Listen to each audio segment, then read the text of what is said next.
अस्सलाम वालेकुम। आज हम स्टार्ट करेंगे चैप्टर नंबर 14 जो कि सिंध टेक्स्ट बुक बोर्ड के अकॉर्डिंग चैप्टर नंबर 14 है। लेकिन वैसे इसमें जो हम टॉपिक्स पढ़ेंगे वो रिफ्रैक्शन होगा और रिफ्रैक्शन से रिलेटेड जो ऑप्टिकल इंस्ट्रूमेंट्स हैं, जिन ऑप्टिकल इंस्ट्रूमेंट्स में रिफ्रैक्शन हो सकती है उनको हम डिस्कस करेंगे। तो चैप्टर का नाम refraction of light and optical instruments है। इससे पहला जो चैप्टर था उसमें हमने रिफ्लेक्शन के बारे में पढ़ा था और रिफ्लेक्शन किन चीज़ों से हो सकती है इसके बारे में स्टडी किया था। अब ये पूरा चैप्टर रिफ्रैक्शन पर है। तो रिफ्रैक्शन से रिलेटेड यहाँ पर हम सबसे पहले इसका इंट्रोडक्शन डिस्कस करेंगे कि इस चैप्टर में कितने टॉपिक्स हैं और इस चैप्टर में कितनी प्रॉब्लम्स हैं और डेरिवेशंस वगैरह के बारे में डिस्कस करेंगे। इसके बाद फिर हम बात करेंगे रिफ्रैक्शन ऑफ लाइट की, कि लाइट से रिफ्रैक्शन कैसे होती है और कौन से मीडियम है जो कि लाइट की रिफ्रैक्शन को सपोर्ट करते हैं और रिफ्रैक्शन के बाद लाइट का बिहेवियर कैसा होता है। इसके बाद फिर हम पढ़ेंगे refraction of light through a prism. Prism एक ग्लास सब्सटेंस है, उससे हम रिफ्रैक्शन पढ़ेंगे कि उससे रिफ्रैक्शन किस तरह होती है। और ये सिंध टेक्स्ट बुक बोर्ड में ये प्रैक्टिकल भी है, प्रैक्टिकल नंबर 14, तो प्रैक्टिकल का वाइवा भी यहाँ पर कवर हो जाएगा। इसके अलावा फिर हम पढ़ेंगे टोटल इंटरनल रिफ्लेक्शन कि किस तरह से लाइट रिफ्लेक्ट कर रही होती है वाटर के थ्रू। वैसे तो वाटर से रिफ्रैक्शन होती है, लेकिन ये रिफ्रैक्शन किस फिनोमिना पर और किस पॉइंट पे ऐसे आकर होगी कि ये रिफ्लेक्शन बन जाएगी, तो इसके बारे में हम डिस्कस करेंगे। इसके बाद फिर हम लेंसेज का टॉपिक पढ़ेंगे, जैसे कि चैप्टर 13 में हमने मिरर्स के बारे में डिस्कस किया था जब हमने रिफ्लेक्शन को पढ़ा था। लेकिन अब हम बात करेंगे लेंसेज की। लेंसेज दो तरह के होते हैं, एक होता है कॉन्वेक्स, एक होता है कॉनकेव। तो कॉनकेव और कॉन्वेक्स लेंसेज, इन दोनों लेंसेज को हम स्टडी करेंगे, किस तरह से इनका इस्तेमाल किया जाता है ये डिस्कस करेंगे और किस तरह इनमें लाइट रेज रिफ्रैक्ट करती हैं। फिर इसके बाद आएगा thin lens formula. Thin lens formula बिल्कुल वैसा ही है जैसे मिरर इक्वेशन हमने स्टडी की थी, इवन उसी को हम थिन लेंस फार्मूला कहते हैं। इसके बाद फिर इसकी मैग्नीफिकेशन के लेंसेज के लिए मैग्नीफिकेशन कैसे होगी और इसको हम किस तरह से कैलकुलेट करेंगे। और फिर एक बड़ा टॉपिक आएगा ऑप्टिकल इंस्ट्रूमेंट्स का। ये वो टॉपिक है जिसमें सारे ऑप्टिकल इंस्ट्रूमेंट्स जिनसे रिफ्रैक्शन हो सकती है वो हम कवर करेंगे, जैसे कि ह्यूमन आई, सबसे बड़ा रिफ्रैक्टिंग मीडियम ह्यूमन आई है। ह्यूमन आई के बाद फिर हम कैमरा पढ़ेंगे जो कि ह्यूमन आई को देख के ही बनाए गए थे। और इसके बाद फिर हम बात करेंगे माइक्रोस्कोप्स की। तो सबसे पहले हम पढ़ेंगे मैग्नीफाइंग ग्लास, उसके बाद फिर कंपाउंड माइक्रोस्कोप और फिर लास्ट टॉपिक टेलीस्कोप। ये सब चीज़ें डिस्कस करने के बाद फिर एक और टॉपिक आएगा डिफेक्ट्स ऑफ विजन के आईसाइट का इशू। कुछ लोगों को दूर का सही से नहीं दिखता, कुछ लोगों को नज़दीक का सही से नहीं दिखता, तो इसके पीछे रीज़न क्या है और इसको रेक्टिफाई करने के लिए कौन सा लेंस यूज़ किया जाता है ये हम यहाँ पर डिस्कस करेंगे। और लास्ट में फिर इस चैप्टर की प्रॉब्लम्स डिस्कस की जाएंगी और फिर इंशाल्लाह ये चैप्टर मुकम्मल हो जाएगा। तो आइए सबसे पहले हम बात करते हैं इसके इंट्रोडक्शन की। इस चैप्टर के टॉपिक्स के बारे में हम डिस्कस कर चुके हैं। अब इस चैप्टर में कोई डेरिवेशन इंक्लूड नहीं है और इसके अलावा इसमें थ्योरेटिकल टॉपिक ज़्यादातर हैं, तो ज़्यादातर इसमें थ्योरी है जो कि याद करनी पड़ेगी आप लोगों को। और इसके अलावा इसमें कुछ न्यूमेरिकल्स हैं। अब रिफ्रैक्शन को पढ़ने की वजह क्या है? रिफ्रैक्शन को पढ़ने के बाद हमें ये मालूम होगा कि वाटर में, जैसे कि आपने देखा होगा कि वाटर में जहाँ पर ऑब्जेक्ट मौजूद होता है उसका अक्स वहाँ पर दिखाई नहीं देता बल्कि दूसरी जगह पर दिखाई दे रहा होता है। तो इसके पीछे जो फिनोमिना है वो रिफ्रैक्शन है। तो वाटर में रिफ्रैक्शन किस तरीके से होती है वो हम इस चैप्टर में डिस्कस करेंगे। इसके अलावा जो स्पेक्टिकल्स हम यूज़ करते हैं, जो ग्लासेस हम यूज़ करते हैं, लेंसेज हम यूज़ करते हैं, वो लेंसेज किस तरह से डेवलप होते हैं और कौन से लेंस किस वक्त इस्तेमाल किए जाते हैं, ये सब हम डिस्कस करेंगे इस चैप्टर में। तो सबसे पहले हमें ये डिस्कस करना होगा कि रिफ्रैक्शन होती क्या है। रिफ्रैक्शन को डिस्कस करने के बाद फिर हम आगे इसके मज़ीद टॉपिक्स डिस्कस करेंगे। रिफ्रैक्शन रिफ्लेक्शन का अपोजिट है। रिफ्लेक्शन में लाइट रे टकराकर वापस बेंड कर जाती है सेम एंगल पर और विद द सेम वेलोसिटी, लेकिन रिफ्रैक्शन में ऐसा नहीं होता। रिफ्रैक्शन में लाइट रे पास कर जाती है मीडियम से, यानी ऐसा मीडियम, जैसे वहाँ पर हम मिरर्स ले रहे थे तो यहाँ पर मीडियम ऐसा होना चाहिए कि उससे लाइट रे गुजर सके, पास कर सके, यानी कि ट्रांसपेरेंट मीडियम होना चाहिए।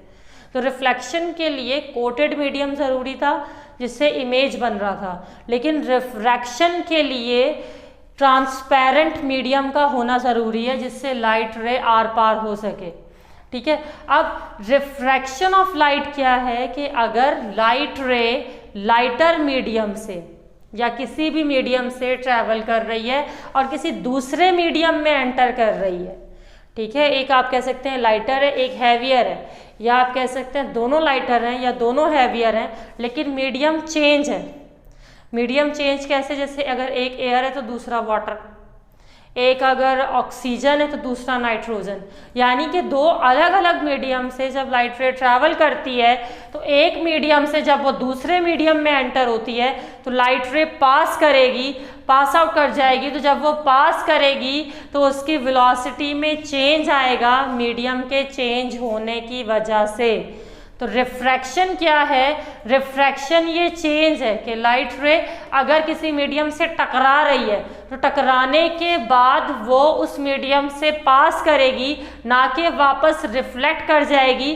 तो जब वो पास करेगी तो उसकी वेलोसिटी में भी चेंज आएगा और उसकी डायरेक्शन में भी चेंज आएगा due to change of medium. Medium के चेंज होने की वजह से ऑब्जेक्ट लाइट की वेलोसिटी में फ़र्क आएगा, जैसे कि हम इस फिगर में देख सकते हैं। इस फिगर को ज़रा गौर से देखें तो यहाँ पर हमने एक ग्लास स्लैब कंसीडर किया है। आप इसको ग्लास स्लैब कह सकते हैं, ये सिंपल आप कह सकते हैं ट्रांसपेरेंट ग्लास है। ठीक है, रेक्टेंगुलर शेप में हमने एक ट्रांसपेरेंट ग्लास लिया जिससे लाइट रेस आर पार हो सकती थी। तो ग्लास स्लैब से हमने इंसिडेंट रेस को पास करवाया, यानी उसको ऐसे रखा कि उस पर रेस पड़े। तो ये जो रेस इस ऑब्जेक्ट पर पड़ रही हैं, ग्लास स्लैब पर पड़ रही हैं, ये कहलाती है इंसिडेंट रेस। तो इंसिडेंट रेस जब इस मीडियम पर पड़ रही हैं तो क्योंकि ये रिफ्लेक्टेड मीडियम नहीं है, इससे लाइट रे टकराकर वापस नहीं जाएंगी। ये एक ट्रांसपेरेंट मीडियम है, एक रिफ्रैक्टेड मीडियम है, जिसकी वजह से लाइट रे जब टकराएगी तो वो इसके अंदर से पास करेंगी। जब अंदर से पास करेंगी तो उनमें हल्का सा बेंड प्रोड्यूस होगा, यानी कि वो स्ट्रेट पास नहीं करेगी। होना क्या चाहिए था कि ये लाइट रे ऐसे अगर पड़ रही है, इसके ऊपर इंसिडेंट हो रही है, तो इसको उसी डायरेक्शन में सीधे चला जाना चाहिए था, लेकिन लाइट रे स्ट्रेट नहीं जाती, बल्कि लाइट रे हल्का सा बेंट होती है। और बेंट किस तरफ होगा? अगर हम यहाँ पे नॉर्मल ड्रॉ करें, एक 90 डिग्री की लाइन ड्रॉ करें, तो हम खुद फील कर सकते हैं कि यहाँ पर जो एंगल था वो इस एंगल से ज़्यादा है और ये वाला अंदर वाला जो एंगल है ये कम है। तो ये एंगल कम क्यों बन रहा है? क्योंकि यहाँ पर रिफ्रैक्शन हो रही है। रिफ्लेक्शन में एंगल आई और एंगल आर, यानी angle of incidence, angle of reflection same होते हैं। यहाँ पर सेम नहीं बनेंगे। सेम क्यों नहीं होंगे? क्योंकि ये जो एंगल है ये इंसिडेंट रे का एंगल है और इंसिडेंट रे लाइटर मीडियम में मौजूद थी। तो जब ये हैवियर मीडियम में जाएगी, जैसे कि ग्लास स्लैब था, ग्लास स्लैब एयर से हैवियर है, तो जब एयर से हैवियर है तो जब इसमें एंटर करेगी तो आप देख सकते हैं इसमें हल्का सा बेंड प्रोड्यूस हो रहा है, यानी ये नॉर्मल की तरफ बेंड कर रही है। तो नॉर्मल की तरफ जब बेंड कर रही है, ये स्ट्रेट ट्रैवल नहीं कर रही, तो इससे हमें मालूम हो रहा है कि यहाँ पर इसकी वेलोसिटी में चेंज आ रहा है। तो रिफ्रैक्शन क्या है? रिफ्रैक्शन लाइट रे का पास करना किसी भी मीडियम से with the change of direction, with the change of velocity, with the change of angle, ये रिफ्रैक्शन है। ठीक है, तो इसके अलावा अब यहाँ पर जैसे मैंने ये कंसीडर किया, अब इसी तरह आप इसके साथ दूसरी फिगर देख सकते हैं। यहाँ पर ये जो फिगर मौजूद है, अभी मैंने इस फिगर को डिस्कस किया, अब इस फिगर को अगर आप देखें तो यहाँ पर ये जो इंसिडेंट रे है, ये जैसा कि मैंने कहा ये लाइटर मीडियम से आ रही थी, यानी रेयर मीडियम से ट्रैवल करती हुई आ रही है। तो जब रेयर टू डेंसर ट्रैवल करेगी, ग्लास स्लैब में आ रही है, तो ग्लास स्लैब एयर के निस्बत हैवियर है। ग्लास एयर से हैवियर होता है, उसके पार्टिकल्स कंजस्टेड होते हैं, वो सॉलिड फॉर्म में होता है और एयर गैसियस फॉर्म में होती है, जिसकी वजह से एयर लाइटर है और जो ग्लास स्लैब है वो हैवियर है। तो जब light rays rare to denser move करती हैं, यानी lighter to heavier medium move करती हैं, तो यहाँ पर आप देख सकते हैं कि जब ये इंसिडेंट रे मीडियम पर पड़ रही है तो ये जब इस मीडियम से ट्रैवल करती हुई जा रही है, इस ग्लास स्लैब से ट्रैवल कर रही है, तो ये नॉर्मल की तरफ बेंट हो गई है। तो नॉर्मल की तरफ बेंट हो रही है अगर light rays rare to denser medium travel करें। अगर रेयर टू डेंसर ट्रैवल करती हैं तो लाइट रेज का बेंट नॉर्मल की तरफ होता है, यानी इस परपेंडिकुलर लाइन की तरफ होता है।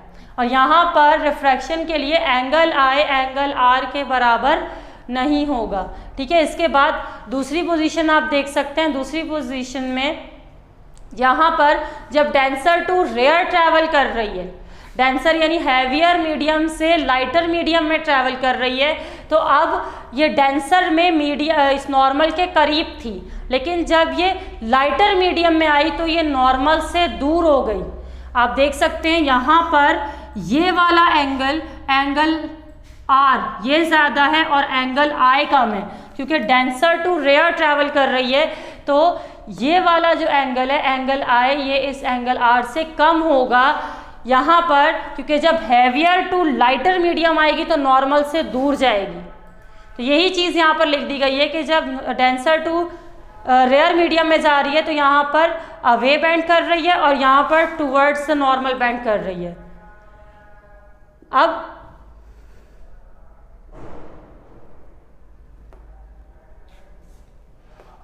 इसके बाद आगे हम डिस्कस करते हैं लॉज के बारे में, लॉज ऑफ रिफ्रैक्शन के बारे में। तो लॉज ऑफ रिफ्रैक्शन यहाँ पर दो दिए गए हैं, जैसे कि रिफ्लेक्शन के लॉज थे, इसी तरह रिफ्रैक्शन के भी दो लॉज हैं।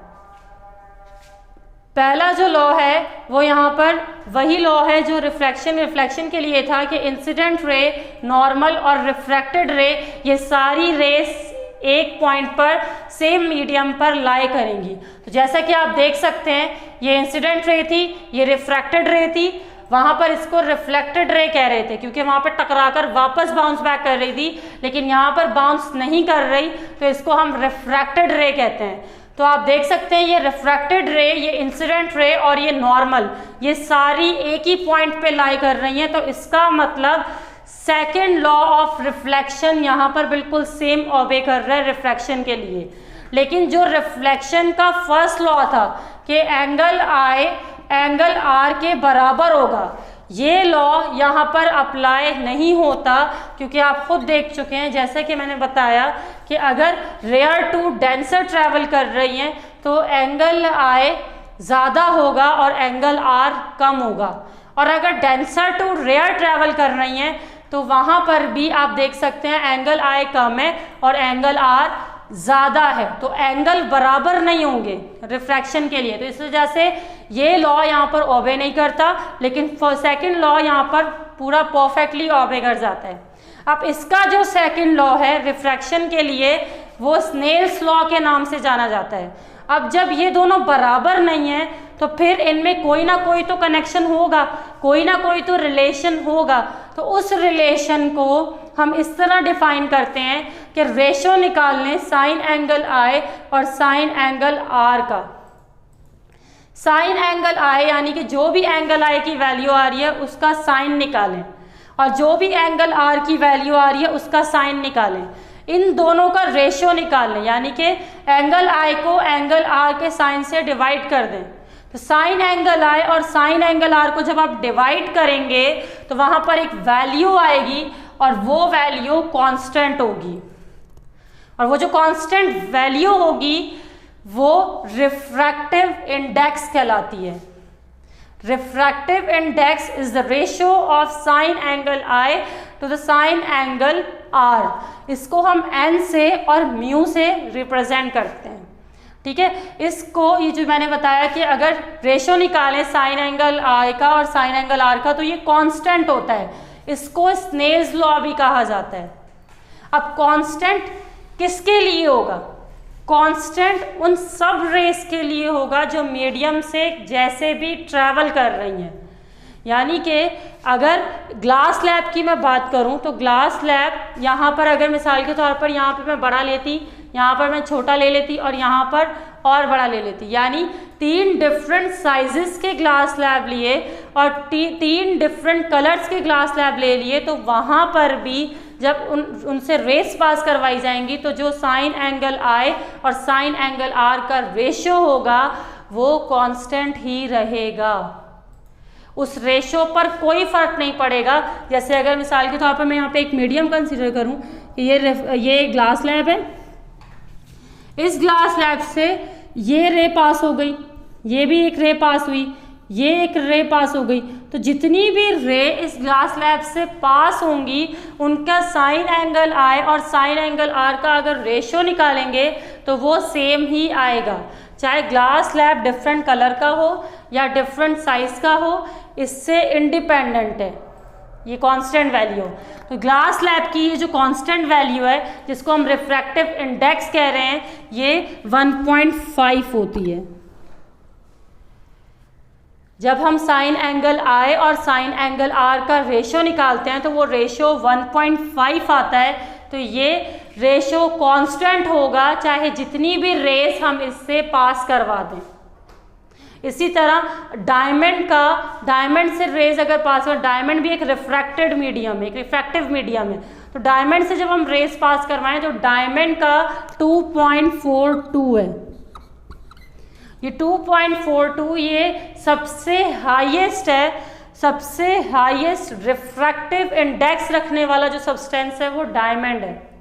इसका रिफ्रैक्टिव इंडेक्स सबसे ज़्यादा होता है, यानी इसका रेशियो सबसे ज़्यादा आता है। इसी तरह सबसे लोवेस्ट वैक्यूम का है, तो वैक्यूम का रिफ्रैक्टिव इंडेक्स 1 होता है, ये सबसे लोवेस्ट है। इसी तरह एयर का 1.003 होता है। इसी तरह बहुत सारे सब्सटेंसेस हैं जिनसे रिफ्रैक्शन हो रही है, जो रिफ्रैक्शन कर रहे हैं तो उनके रिफ्रैक्टिव इंडेक्सेस निकाले गए हैं ये चेक करने के लिए कि उससे लाइट रेज जब पास होती हैं तो कितना उनकी वेलोसिटी में या कितना उनकी डायरेक्शन में चेंज आता है।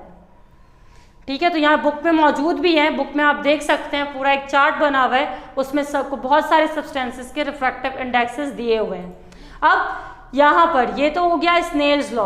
अब स्नेल्स लॉ का फॉर्मूला जैसे मैंने बताया sine angle i upon sine angle r, और ये रिफ्रैक्टिव इंडेक्स के इक्वल है। इसी तरह यहाँ पर अगर एक केस ऐसा आ जाए कि जो साइन एंगल आई है वो साइन एंगल आर के बराबर है, तो अगर ये बराबर आ जाए साइन एंगल आई और साइन एंगल आर, तो वहाँ पर जो रे पास होगी वो परपेंडिकुलर टू द मीडियम होगी और उसकी डायरेक्शन में कोई चेंज नहीं आएगा।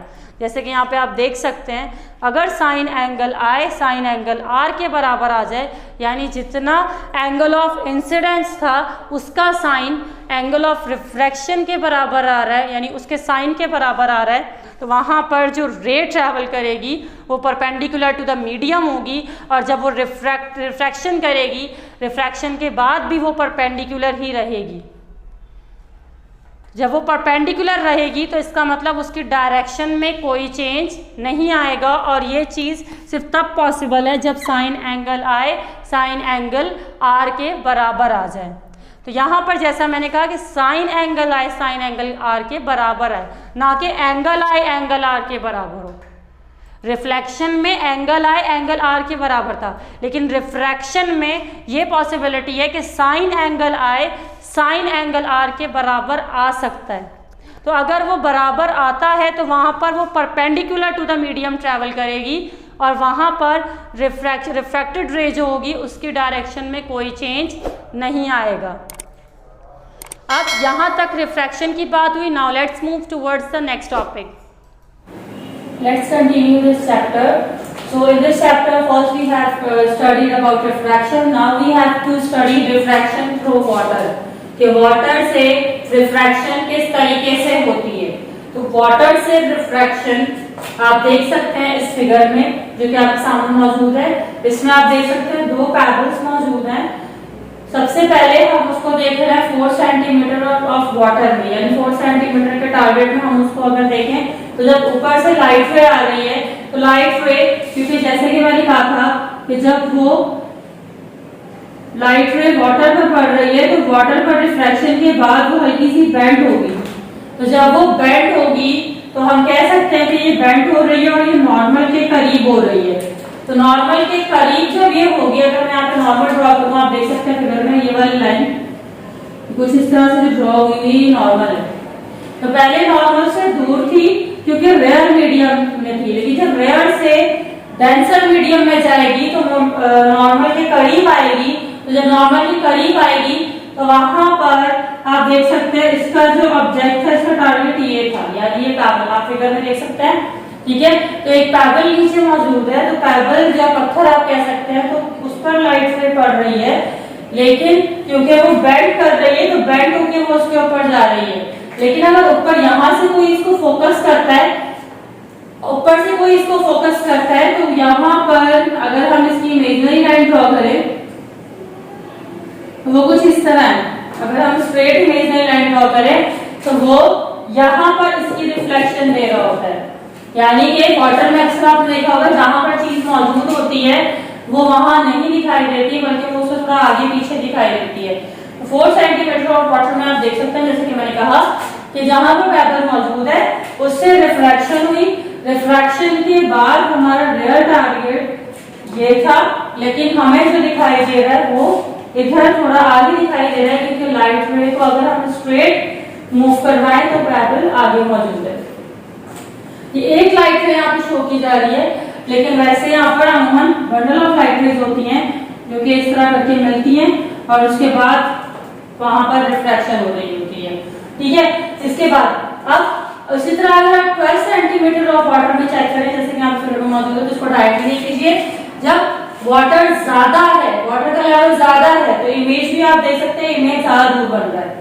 जब वाटर का लेवल कम है तो इमेज करीब बनता है, यानी जो उसका इमेज है पैबल का या स्टोन का, वो उसके जो ऑब्जेक्ट है ऑब्जेक्ट के बिल्कुल करीब बन रहा है, जैसे आप 4 सेंटीमीटर में देख सकते हैं।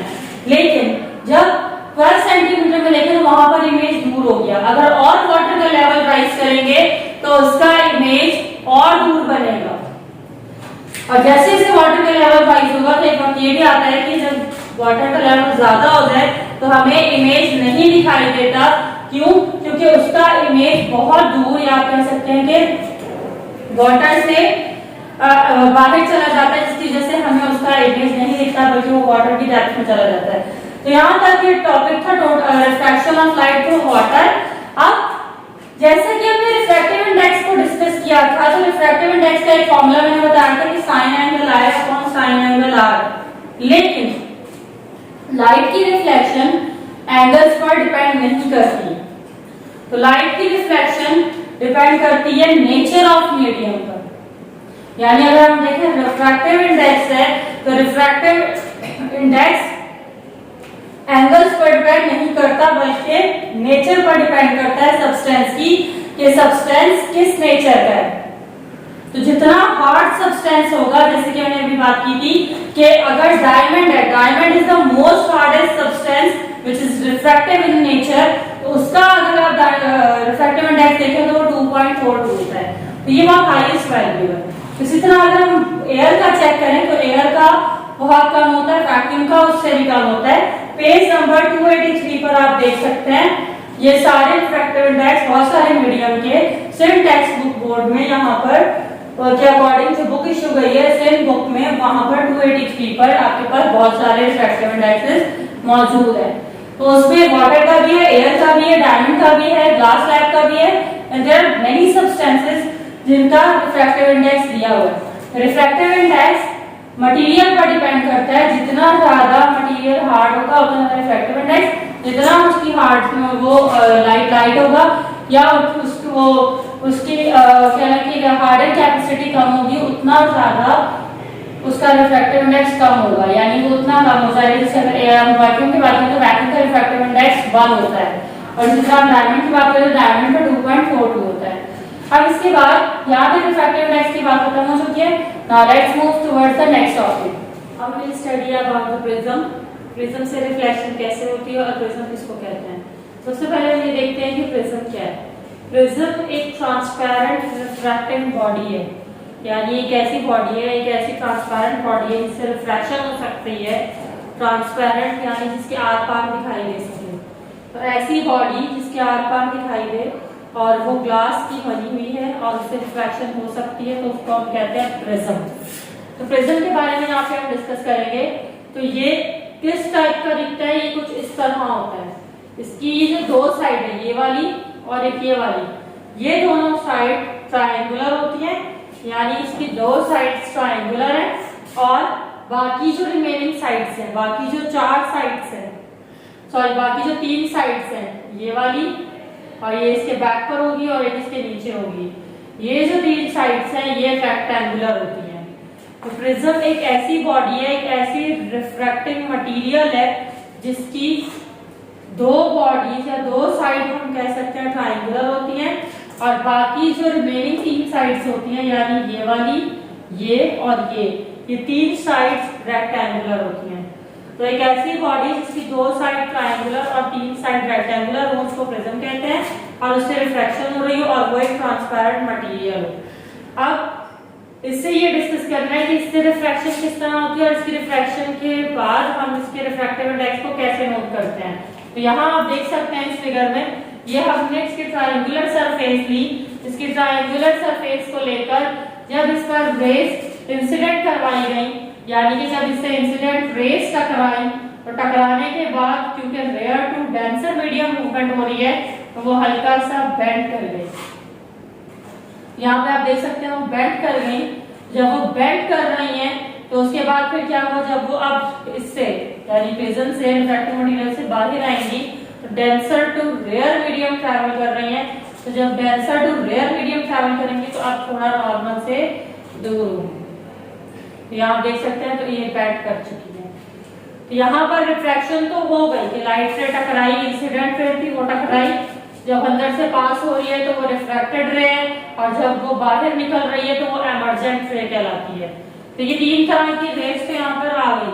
अब इसके बाद अगर मैं यहाँ पर नॉर्मल ड्रॉ करूं, ये यहाँ पर नॉर्मल की लाइन ड्रॉ की, तो ये नॉर्मल की लाइन ड्रॉ करके हमने देखा तो यहाँ पर ये जो एंगल बन रहा है नॉर्मल के साथ, ये एंगल आई है, एंगल ऑफ इंसिडेंस है, और ये एंगल जो रिफ्रैक्टेड रे बना रही है ये एंगल ऑफ रिफ्रैक्शन है।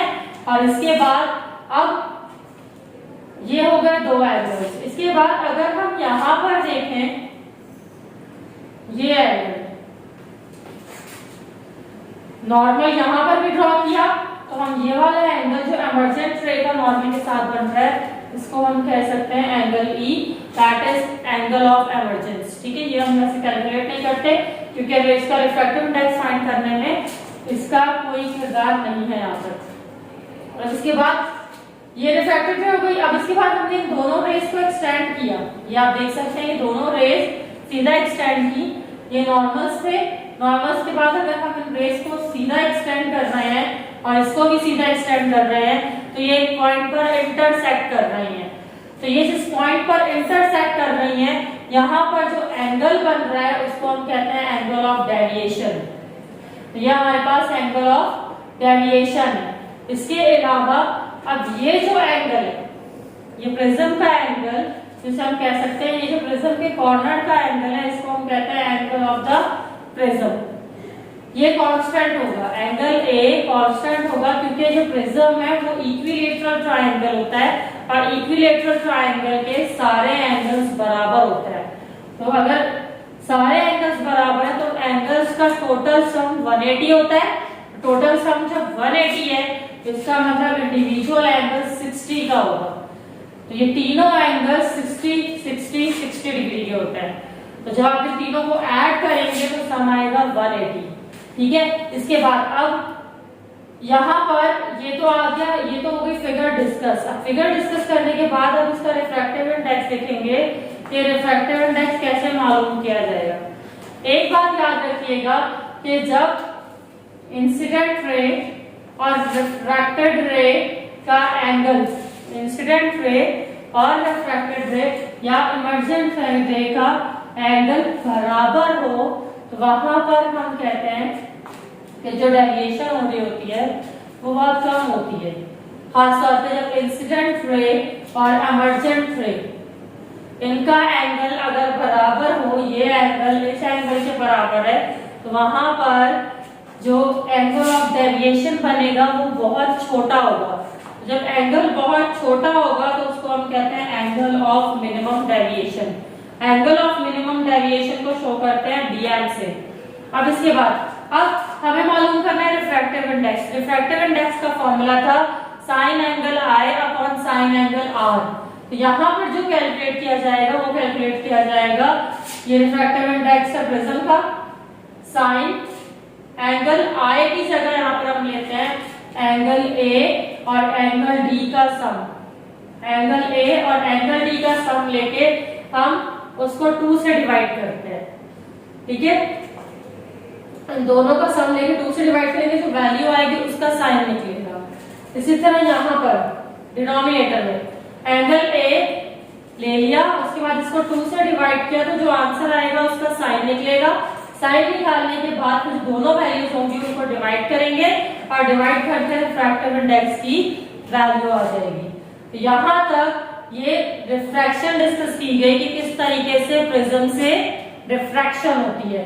Now let's move towards the next topic. Let's focus on total internal reflection. Total internal reflection को पढ़ने से पहले हम यहाँ पर ये कुछ फिगर्स बनी हुई हैं इनको डिस्कस करेंगे। ये कुछ रे डायग्राम्स हैं। तो सबसे पहली रे डायग्राम आप देख सकते हैं ये वाली। इसमें हमने 2 मीडियम कंसीडर किए हैं, एक एयर है और एक वाटर। एयर लाइटर मीडियम है, रेयर मीडियम है, और वाटर डेंसर मीडियम है, हेवियर मीडियम है। तो अब जो रिफ्लेक्शन हम करवा रहे हैं या रिफ्लेक्शन हम करवा रहे हैं वो वाटर टू एयर करवा रहे हैं। वाटर टू एयर रिफ्रैक्शन पर यहाँ पर होगा क्या, लाइट रेज वाटर से एयर की तरफ ट्रेवल करेगी। तो वाटर से इंसिडेंट रेज अब आ रही है और वो वाटर से बाहर एयर में रिफ्लेक्ट कर रही है। एयर में रिफ्लेक्ट कर रही है तो रिफ्रैक्टेड रेज ये वाली है, ये इंसिडेंट रेज है। एरो से आप देख सकते हैं। अब ये जो एंगल बनेगा अगर हम यहाँ पे नॉर्मल ड्रॉ करें, मींस 90 डिग्री की लाइन ड्रॉ करें, तो आप देख सकते हैं ये वाला एंगल जो है ये एंगल आई है, एंगल ऑफ इंसिडेंस। और यहाँ पर ऊपर जो एंगल बन रहा है ये एंगल ऑफ रिफ्रैक्शन है। जब light rays water to air travel कर रही है, तो जैसा कि मैंने पहले भी डिस्कस किया था कि जब lighter to denser medium travel करे तो लाइट रेज डेंसर मीडियम में जाते हुए नॉर्मल की तरफ बेंड हो जाती हैं। लेकिन जब डेंसर टू रेयर जाएगी तो यहाँ पर अपोजिट हो जाएगा। पहले लाइट रे नॉर्मल के करीब थी, इंसिडेंट रे नॉर्मल के करीब है, लेकिन जब वाटर से बाहर एयर में आएगी तो वो नॉर्मल से दूर होगी। As compare to incident ray वो नॉर्मल से ज्यादा दूर होगी। इसी तरह आप सेकंड फिगर में देख सकते हैं। आप जैसे जैसे हम एंगल बढ़ाएंगे, ये इंसिडेंट रे का एंगल बढ़ रहा है। यहाँ पर जब हमने इस एंगल को इंक्रीज किया तो ये जब बाहर आई एयर में तो ये नॉर्मल से मजीद दूर चली गई। इसी तरह आप थर्ड फिगर में भी देख सकते हैं। थर्ड फिगर में यहाँ पर ये और दूर जा रहा है, ये और इसके दूर चला गया। तो यहाँ पर आप देख सकते हैं ये और ज्यादा नॉर्मल से दूर जा रही है। अब जैसा कि ये 3 फिगर्स में मैंने बताया कि जैसे जैसे इंसिडेंट रे नॉर्मल से दूर जा रही है वैसे वैसे यहाँ पर ये रिफ्रैक्टेड रे नॉर्मल से मजीद दूर जा रही है। अब इसी तरह यहाँ पर आप देख सकते हैं फोर्थ फिगर में। फोर्थ फिगर में अब एक वक्त ऐसा आया कि ये इतनी दूर हो गई कि ये रे यहाँ से, ये रिफ्रैक्टेड रे है, ये यहाँ से बिल्कुल वाटर की सरफेस पर लाई कर गई। तो वाटर की सरफेस पर लाई कर रही है तो मतलब वाटर के साथ ये रे 90 डिग्री का एंगल बना रही है।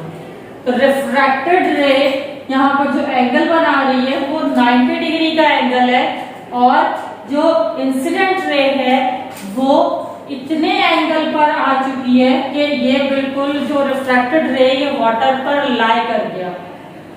अब यहाँ पर अगर ऐसी इंसिडेंट रे जिसकी वजह से रिफ्रैक्टेड रे या रिफ्रैक्शन 90 डिग्री पर हो जाए, ऐसा एंगल ऑफ इंसिडेंस जिसकी वजह से एंगल ऑफ रिफ्रैक्शन 90 डिग्री हो, तो हम उसको कहते हैं क्रिटिकल एंगल। तो आप इसको एंगल सी भी कह सकते हैं। This is the critical angle. यहाँ पर जो रिफ्रैक्टेड रे वाटर पर लाई कर रही है तो ये जो एंगल आया है हम उसको एंगल सी भी कह सकते हैं। अब फिफ्थ फिगर में क्या हुआ कि अब ये रे और दूर चली गई, तो जब ये और दूर जाएगी तो यहाँ पर ये जो रे थी, ये रिफ्रैक्टेड रे जो थी, ये नॉर्मल से और दूर होगी। जब ये नॉर्मल से और दूर होगी तो ये वाटर के अंदर चली जाएगी, यानी कि यहाँ पर इसकी ये जो कंडीशन है, यहाँ पर रिफ्लेक्शन हो रही है कि लाइट रे टकराई और टकराने के बाद नॉर्मल से इतना दूर हो गई कि वो वापस वाटर के अंदर ही लाई कर रही है, वापस वाटर में ही रिफ्लेक्ट कर रही है। तो यहाँ पर ये एंगल ऑफ इंसिडेंस था, ये एंगल आर है, जिसको हम एंगल ऑफ रिफ्लेक्शन कहेंगे। अब ये जो एंगल था ये रिफ्रैक्टेड एंगल है, ये रिफ्रैक्टेड एंगल है, लेकिन अब क्योंकि वाटर के अंदर में वापस जा रही है तो ये जो एंगल है ये एंगल ऑफ रिफ्लेक्शन है। यहाँ पर इंसिडेंट रे का एंगल, ये एंगल इस क्रिटिकल एंगल से, यानी क्रिटिकल एंगल मेरा यहाँ पर था, तो ये क्रिटिकल एंगल से ये एंगल बड़ा है। तो जब ऐसी कंडीशन जहां पर angle of incidence critical angle से बड़ा हो जाए तो वहां पर रिफ्रैक्शन नहीं होती बल्कि रिफ्लेक्शन होती है, और angle of incidence angle of reflection के बराबर आ जाता है, तो ये कहलाती है total internal reflection. Total internal reflection के लिए अब यहाँ पर एंगल सी जो निकाला इधर हमने इस कंडीशन में, फोर्थ फिगर में यहाँ पर जो एंगल सी निकाला वो आ रहा था 48.8 डिग्री। स्नेल्स लॉ की मदद से एंगल सी 48.8 डिग्री आया। अब टोटल इंटरनल रिफ्लेक्शन के लिए ये जो क्रिटिकल एंगल है इससे इंसिडेंट एंगल बड़ा होगा, यानी कि 48.8 इसके लिए था, लेकिन ये मजीद बड़ा होगा तो 48 से अबव जो एंगल होगा उस पर टोटल इंटरनल रिफ्लेक्शन होगी। I hope you have understood till here. Total internal reflection के लिए एक और चीज याद रखिएगा कि दोनों मीडियम डिफरेंट नेचर के होंगे, और दूसरी बात एक का रिफ्रैक्टिव इंडेक्स दूसरे से ज्यादा होगा। जैसे एयर का 1 होता है तो वाटर का 1.33 होता है। रिफ्रैक्टिव इंडेक्स चेंज होना चाहिए, एक का ज्यादा हो एक का कम हो, तभी यहाँ पर टोटल इंटरनल रिफ्लेक्शन होगी। Now let's discuss about the examples of total internal reflection. Total internal reflection की यहाँ पर दो एग्जाम्पल दी जा रही हैं, एक प्रिज्म से रिलेटेड है और एक ऑप्टिकल फाइबर्स से रिलेटेड है।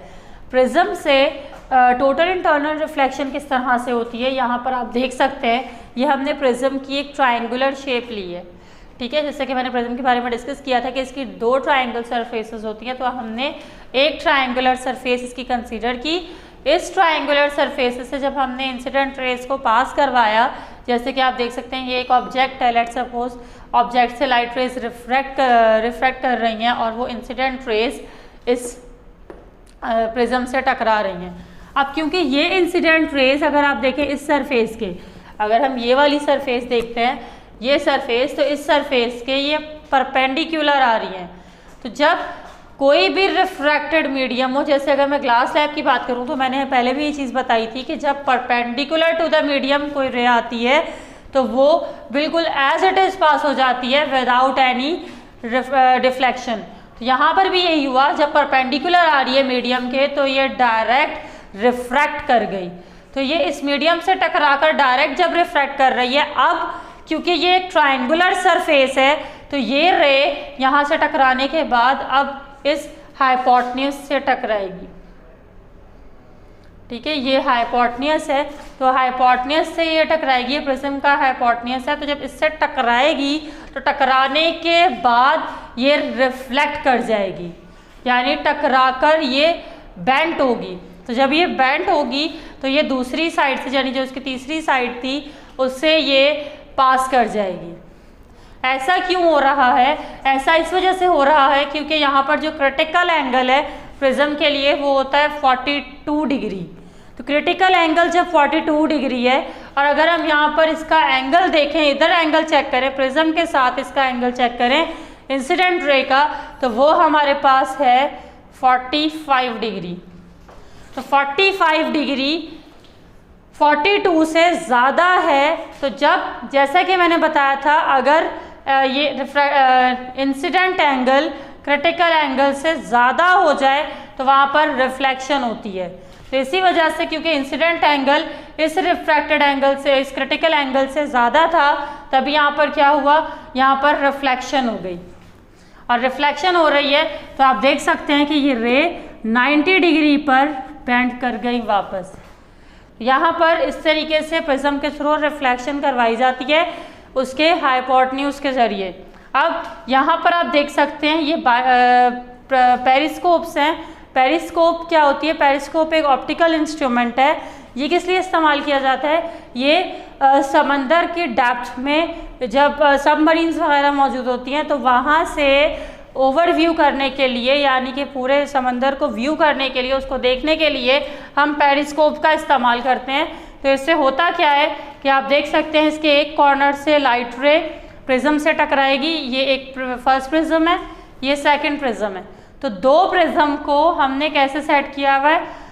अपोजिटली सेट किया हुआ है। तो अपोजिटली सेट किया तो यहाँ से जब लाइट रे इससे टकराएगी, इन द सेम मैनर ये इसके हाइपोटेन्यूज से टकरा रही है, तो हाइपोटेन्यूज से टकराएगी तो जब सारे लेंसेज, ये लेंसेज लगे हुए हैं, इनसे रिफ्रैक्ट करती हुई आ रही है, तो जब दूसरे प्रिज्म से टकराएगी तो दूसरे प्रिज्म से आप देख सकते हैं कि ये दोबारा इसके हाइपोटेन्यूज से टकरा रही है, दूसरे प्रिज्म के। अब टकराने के बाद ये दोबारा रिफ्लेक्ट कर रही है तो अब ये यहाँ से बाहर आएगी। तो ये फिनोमिना यूज हो रहा होता है पेरिस्कोप्स में कि दो प्रिज्म से रिफ्लेक्शन करवाई जा रही होती है। इसके अलावा अब हमने इसकी पढ़नी है सेकंड एग्जाम्पल। तो सेकंड एग्जाम्पल जो है वो है ऑप्टिकल फाइबर्स में। ऑप्टिकल फाइबर्स में ये किस लिए इस्तेमाल होता है? ऑप्टिकल फाइबर्स में रिफ्लेक्शन करवाई जा रही होती है। लेकिन इससे पहले यहाँ पर एक पॉइंट मिस हुआ, तो इसको भी देख लेते हैं कि ये बाइनोक्यूलर्स और प्रोजेक्टर्स में भी ये फिनोमिना यूज होता है। बाइनोक्यूलर्स में लेंसेज के थ्रू इसी फिनोमिना पे रिफ्लेक्शन करवाई जाती है, और प्रोजेक्टर्स में रियल इमेज को इन्वर्टेड करने के लिए या इन्वर्टेड इमेज को रियल करने के लिए, आप कह सकते हैं, या तो कह सकते हैं कि इन्वर्टेड को इरेक्ट करने के लिए प्रोजेक्टर्स में इसका इस्तेमाल होता है। इसके अलावा अब ऑप्टिकल फाइबर्स की हम बात करेंगे। तो ऑप्टिकल फाइबर से अगर आप नोट करें, इन फाइबर से भी रिफ्लेक्शन करवाई जा रही होती है। बहुत लाइट रॉड्स होती हैं, आप कह सकते हैं, अगर आप बहुत लाइट कोर्स देखें उनसे लाइट की रिफ्लेक्शन करवाई जाती है, जिसकी वजह से ये जो लाइट जो है ये किसी भी बहुत थिन मीडियम से भी रिफ्लेक्ट कर जाती है। तो ऐसी कोर्स होती हैं जो कि आप कह सकते हैं 1/100 मीटर्स ऑफ ह्यूमन हेयर होती हैं, यानी हमारे जो बाल हैं उसका भी 100 पार्ट, तो उसका भी जो 100 पार्ट होता है, इतनी बारीक कोर से भी रिफ्लेक्शन हो सकती है। तो इससे लाइट के रिफ्लेक्शन करवाई जाती है, और डॉक्टर ज़्यादातर यूज़ करते हैं ऐसी फिनोमिनास को ताकि बॉडी के अंदर वो व्यू कर सके। जैसे कि एंजियोप्लास्टी वगैरह होती है तो वहाँ पर क्या होता है कि जब वो ऐसी वायर्स डाली जाती हैं तो वायर्स के थ्रू जब वहाँ पर लाइट लेज़र पास की जाती है तो वहाँ पर आप देख सकते हैं उसकी जो लाइट की जो रिफ्लेक्शन होती है पूरी वायर में लाइट टकराती हुई जाती है, और वो डैमेज पार्ट का व्यू दिखा रही होती है बाकायदा स्क्रीन पर जूम करके। तो ये फिनोमिना यहाँ पर यूज़ हो रहा होता है कि वहाँ पर भी बहुत लाइटर कोर्स इस्तेमाल करते हैं, बहुत बारीक कोर्स इस्तेमाल करते हैं, जो कि 1/100 टाइम्स ऑफ ह्यूमन हेयर होती हैं, यानी बहुत बारीक होती हैं। तो उनको यूज़ करके हम क्या करवा रहे होते हैं? रिफ्लेक्शन करवा रहे होते हैं। एक तो ये बात हो गई। दूसरी, ये ऑप्टिकल फाइबर्स मौजूद हैं। ऑप्टिकल फाइबर्स में ये हमारे पास क्लैड है, इसके दो हिस्से हैं, एक क्लैड है, ये इंटरफेस हो रहा है, लाइट रेज टकरा रही हैं, और एक कोर है। क्लैड इसकी आउटर लेयर है। आउटर लेयर यानी जैसे हम कह सकते हैं कि ये जो आउटर लेयर है ये प्लास्टिक या आप कह सकते हैं ग्लास की हो सकती है, और इसी के साथ इसी के सराउंडिंग में कोर मौजूद होती है। कोर का रिफ्रैक्टिव इंडेक्स जो होता है वो एज कम्पेयर टू क्लैड थोड़ा ज़्यादा होता है। क्लैट का रिफ्रैक्टिव इंडेक्स थोड़ा लो होता है। दोनों के रिफ्रैक्टिव इंडेक्सेस चेंज होते हैं ताकि सही से इस पूरी वायर में रिफ्लेक्शन हो सके। अब ये बल्ब इसके सामने मौजूद है, बल्ब सामने मौजूद है तो क्या होगा, ये लाइट रेज आ रही हैं। अब ये लाइट रेज इस वायर से स्ट्राइक करेंगी तो पूरी वायर में ट्रैवल करती हुई आगे जा रही हैं। और आप देख सकते हैं कि जब ये क्या होगा, ट्रैवल करती हुई इसके बाहर आएंगी तो ये क्या करेंगी, पूरी एक इंफॉर्मेशन को एक जगह से दूसरी जगह ट्रैवल करवाएंगी। इसी तरह ये जो फाइबर मौजूद है, ये बहुत बारीक फाइबर्स होती हैं, बहुत थिन होती हैं, तो तकरीबन 30 फाइबर्स मिलके एक केबल बनाती हैं। ये जो फाइबर्स हैं ये इस्तेमाल की जाती हैं इंफॉर्मेशन के फ़्लो के लिए, जैसे कि टेलीफोन सिग्नल्स या मोबाइल सिग्नल्स को जो कैप्चर किया जा रहा होता है और जिन वायर्स के थ्रू ये ट्रैवल कर रही होती हैं विदाउट इंटरसेक्टिंग। तो ऐसा कैसे होता है, ये ऐसा इन वायर्स के, इन फाइबर्स के थ्रू होता है और ये आपस में मर्ज नहीं होती, जिसकी वजह से आपने खुद देखा होगा कि हर कॉल अपनी जगह पर काम कर रही होती है या हर कॉल रिलेटिव पर्सन को लग रही होती है बनिस्बत इसके कि वो क्लैश कर जाए आपस में। तो वहाँ पर क्लैश नहीं होता क्योंकि वो फाइबर्स अलग अलग काम कर रही हैं। अब ये 30 फाइबर्स मिलके एक केबल बना रही हैं। ये केबल इंफॉर्मेशन को ट्रांसफ़र करने के लिए यूज़ होती हैं और इसके अलावा जैसे कि मैंने कहा सिग्नल्स को ट्रांसफ़र करने के लिए इस्तेमाल की जाती हैं। ठीक है, तो यहाँ तक हमने बात की टोटल इंटरनल रिफ्लेक्शन की, एग्जांपल्स की। Now let's move further.